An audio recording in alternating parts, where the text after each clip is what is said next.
Hello friends, मैं सुरेश बेड़ा आपका स्वागत करता हूं अपने यूट्यूब चैनल। आज हमारा चैप्टर फर्स्ट साझेदारी का सामान्य परिचय के क्लास 2 स्टार्ट कर रहे हैं। चलिए देखते हैं इसमें हम लोग क्या क्या पढ़ेंगे। इसमें हम लोग सबसे पहले पढ़ेंगे साझेदारी के प्रकार। साझेदारी के प्रकार यानी टाइप्स ऑफ पार्टनरशिप। कितने प्रकार की साझेदारी होती है। इन्होंने साझेदारी को 4 प्रकार में डिवाइड किया है। सबसे पहले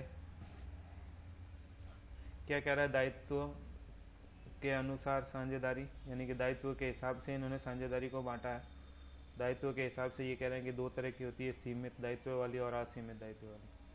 उसके बाद में कह रहे हैं समय अनुसार साझेदारी, यानी कि समय के अनुसार फिर से इन्होंने 2 तरह से बांटी। इन्होंने कहा निश्चितकालीन साझेदारी या अनिश्चितकालीन साझेदारी। फिर कह रहे हैं उद्देश्य अनुसार, यानी कि उद्देश्य के हिसाब से। उद्देश्य अनुसार साझेदारी को फिर से 2 तरह से बांटा गया, ऐच्छिक साझेदारी तथा विशेष साझेदारी। वैधता के अनुसार, यानी कि वैधता के अनुसार, लॉ के हिसाब से वैधता के अनुसार 2 तरह की साझेदारी होती है, एक तो वैध साझेदारी और एक अवैध साझेदारी। चलिए अब इनके बारे में विस्तार से पढ़ते हैं एक एक को।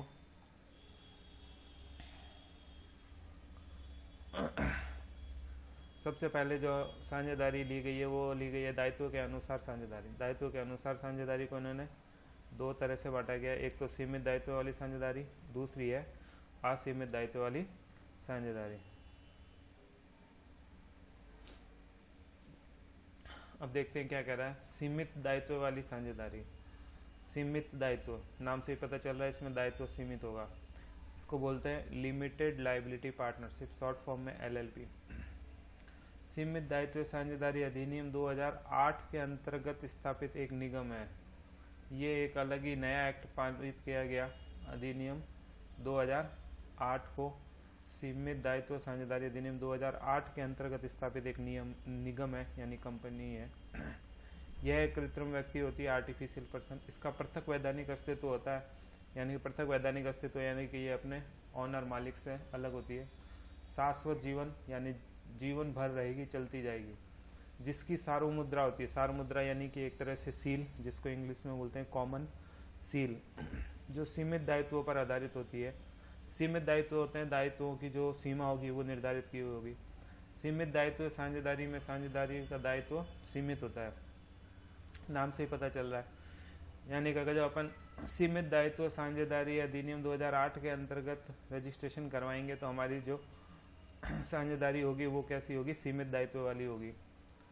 साझेदारी की निजी संपत्तियों पर साझेदारी फर्म का कोई अधिकार नहीं होता। साझेदारों की जो निजी संपत्तियां होती है उन पे साझेदारी फर्म का कोई अधिकार नहीं होता है। सीमित दायित्व वाली साझेदारी।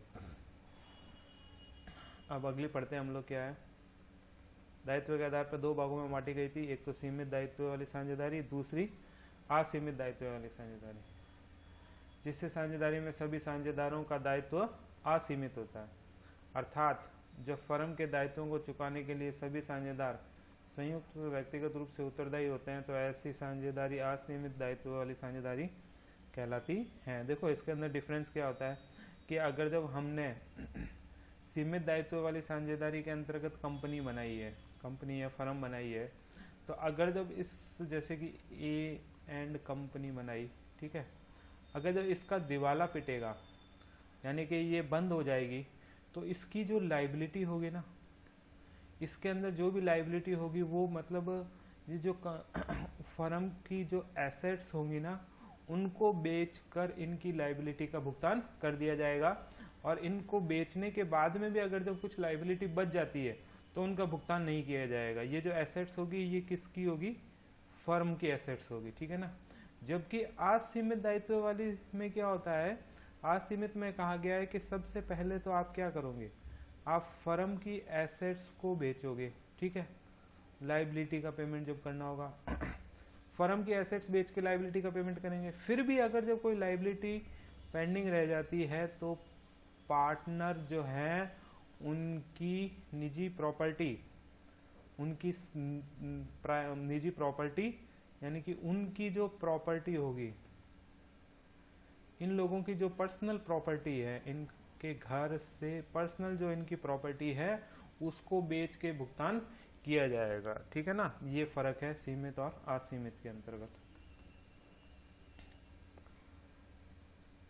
अब इन्होंने कहा है कि दूसरी समय के अनुसार साझेदारी, समय के अनुसार साझेदारी को बांटा गया, एक तो निश्चितकालीन और एक अनिश्चितकालीन साझेदारी। नाम से ही पता चल रहा है निश्चितकालीन और अनिश्चितकालीन। देखते क्या कह रहा है। निश्चितकालीन साझेदारी क्या होती है? ऐसे साझेदारी जिसकी स्थापना एक निश्चित समय के लिए की गई हो, निश्चितकालीन साझेदारी कहलाती है। उस समय के समाप्त होते ही साझेदारी भी अपने आप क्या हो जाएगी, खत्म हो जाएगी। अनिश्चितकालीन साझेदारी की स्थापना निश्चित समय के लिए नहीं की गई है, तो वो कौन सी साझेदारी है? अनिश्चितकालीन के लिए। तीसरा, उद्देश्य के अनुसार साझेदारी, ऐच्छिक उद्देश्य या विशेष साझेदारी। देखते हैं क्या होता है ये। ऐच्छिक साझेदारी, यदि सभी साझेदार निश्चित अवधि की साझेदारी अवधि समाप्त होने के बाद भी जारी रखना चाहते हैं तो वह साझेदारी क्या कहलाती है? ऐच्छिक साझेदारी। यानी कि इन्होंने पहले तो कहा कि हम लोग 20 साल के लिए समय अनुसार साझेदारी में पढ़ा था ना हमने कि निश्चित अवधि की साझेदारी होती है एक टाइम पीरियड के लिए। टाइम पीरियड हो गया, उसके बाद में सभी साझेदार कहते हैं कि चलो अपन इसको जारी रखेंगे, तो वह साझेदारी क्या कहलाएगी? ऐच्छिक साझेदारी कहलाएगी। विशेष साझेदारी, नाम से ही पता चल रहा है, विशेष साझेदारी नाम से ही पता चल रहा है कि किसी विशेष कार्य अथवा उद्देश्य को स्थापित करने के लिए साझेदारी की स्थापना की गई होगी, वो साझेदारी क्या कहलाएगी? विशेष साझेदारी। और उद्देश्य पूर्ण होने के बाद में ऐसी साझेदारी अपने आप ही समाप्त हो जाएगी।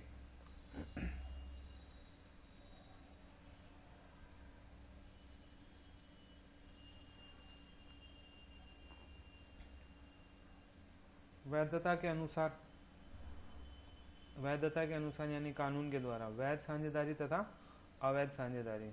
अब देखते हैं इसमें क्या कहा गया। वैध साझेदारी देश के प्रचलित नियमों के अनुसार स्थापित करेंगे तो वह वैध साझेदारी कहलाएगी।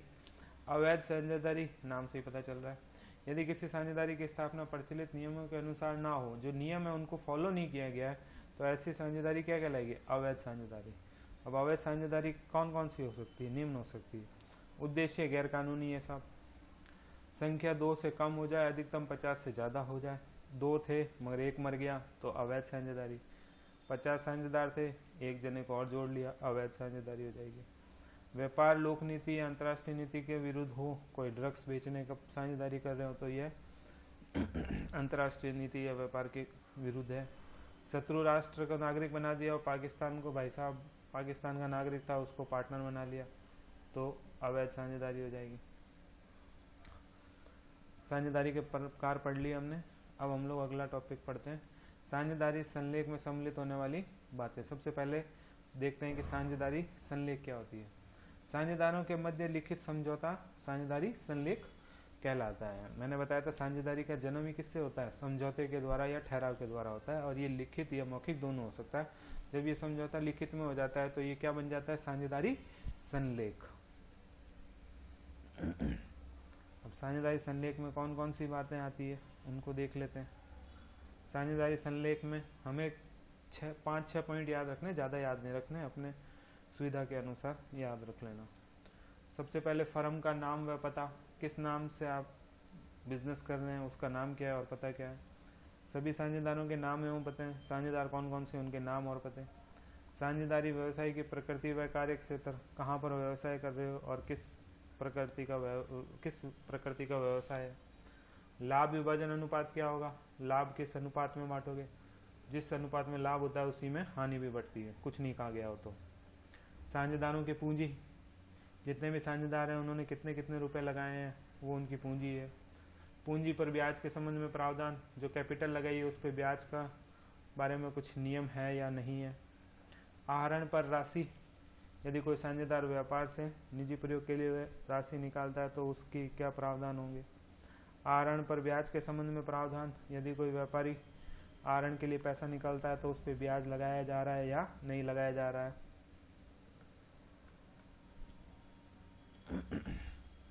फर्म की लेखा पुस्तकें रखने की विधि, किस विधि से लेखा की पुस्तकें रखी जाती है। साझेदारों को देय वेतन, बोनस, कमीशन, अगर जो कोई साझेदार काम कर रहा है तो किस प्रकार का वेतन या बोनस कमीशन दिया जाएगा कि नहीं जाएगा। खाते को अंकेक्षण करवाएंगे कि नहीं करवाएंगे। साझेदारों की अवधि के हिसाब से अगर जो साझेदारी करेगी कितने समय में। साझेदारों के ऋण एवं उस पर ब्याज की दर, अगर जो साझेदारों के ऋण, साझेदार कोई ऋण देता है बिजनेस को तो उस पे उसको कितने ऋण से ब्याज मिलेगा। पूंजी खाते रखने की विधि, दो विधियां हैं, स्थायी और परिवर्तनशील विधि, दोनों में से कौन सी विधि रखी जाएगी। साझेदारों के अधिकार, कर्तव्य व दायित्व कि भैया साझेदारों के क्या क्या अधिकार तथा दायित्व होंगे, इसके बारे में बताया जाए। विवादों के निपटारे की विधि, किसी प्रकार का विवाद हो जाएगा तो किस तरह से निपटारा करेंगे। नए साझेदार के प्रवेश पर प्रावधान, यदि कोई नया साझेदार आएगा तो उसके बारे में क्या क्या बातें होंगी। नए साझेदार के प्रवेश, अवकाश ग्रहण करने, मृत्यु होने व लाभ विभाजन अनुपात में परिवर्तन होने पर ख्याति का मूल्यांकन व लेखा। कोई साझेदार आएगा तो फिर साझेदार आएगा या मर जाएगा या फिर अवकाश ग्रहण करेगा तो लाभ विभाजन अनुपात तथा ख्याति का मूल्यांकन कैसे होगा, ये हम आगे के चैप्टरों में पढ़ेंगे। किसी साझेदार के अवकाश ग्रहण करने या मृत्यु पर उसके हिसाब का निपटारा। कोई साझेदार अवकाश ग्रहण कर रहा है या मर रहा है तो उसको जो पैसा दिया जाएगा उसका निपटारा किस तरह से किया जाएगा। फर्म के समापन की विधि क्या होगी या परिस्थितियां क्या होगी जब हम फर्म का समापन यानी फर्म को बंद कर देंगे। समापन के समय हिसाब का निपटारा किस तरह से करेंगे। किसी साझेदार की दिवालिया होने पर गार्डनर वर्सेस मूरे नियम का प्रयोग करेंगे, ये हम लोग आगे पढ़ेंगे इसके बारे में। ठीक है, ये इसमें 22 पॉइंट है, आप अपने सुविधा के अनुसार कम से कम 5-6 पॉइंट याद कर लेना। प्रैक्टिकल क्वेश्चन करेंगे तो ये पॉइंट्स अपने आप ही याद हो जाएंगे, इतना कोई जोर देने की जरूरत नहीं है अलग से। अब अगर हमने साझेदारी संलेख में कहा गया था कि ये एक लिखित समझौता होता है, अगर हम लोगों ने साझेदारी संलेख बना ली और उसमें सारी बातों को लिख दिया गया तब तो कोई दिक्कत ही नहीं है। मगर कभी कभी क्या होता है, हम लोग साझेदारी संलेख या तो बनाते नहीं है और ये बना भी लेते हैं मगर कोई पॉइंट लिखना भूल जाते हैं।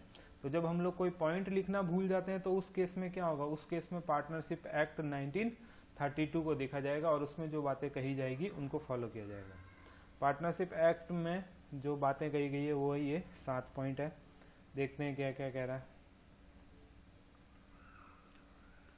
सबसे पहले लाभ विभाजन अनुपात। अगर जब साझेदारी संलेख में लाभ विभाजन अनुपात के बारे में कुछ नहीं कहा गया है तो कौन से अनुपात में बांटेंगे, बराबर के अनुपात में हम लोग बांटेंगे। ठीक है,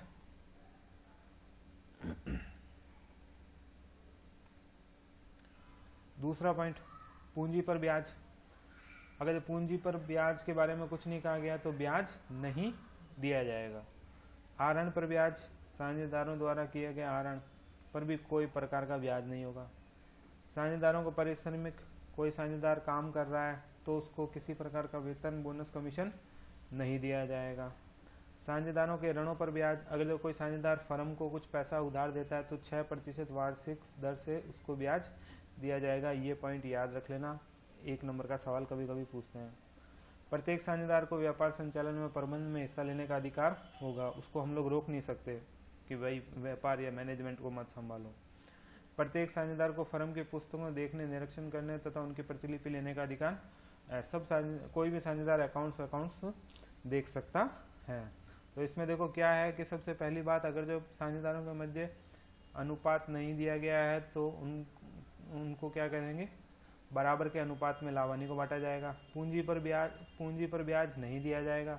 आहरण पर ब्याज भी नहीं लगेगा और पारिश्रमिक वेतन वो भी नहीं दिया जाएगा।